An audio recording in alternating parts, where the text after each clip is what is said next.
Pelatih PSS Sleman, Pieter Huistra, menegaskan timnya belum menyerah untuk bertahan di BRI Liga 1 2024-2025.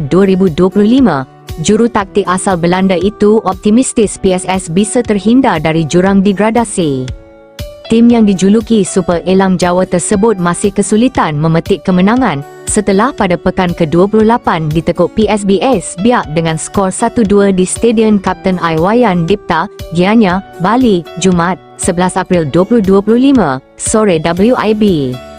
Dengan musim ini yang menyisakan 6 laga lagi, Pieter Huistra masih yakin Pers bisa bangkit dari keterpurukan.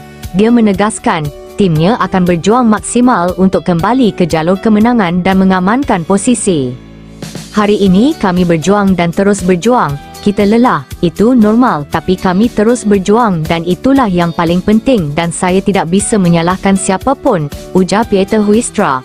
Tapi kalau anda menyerah, maka saya tidak senang, saya marah. Terus berjuang adalah hal yang cuma bisa kami lakukan sekarang. 6 laga sisa selalu sama, kami harus terorganisir dan seefektif mungkin, sambungnya.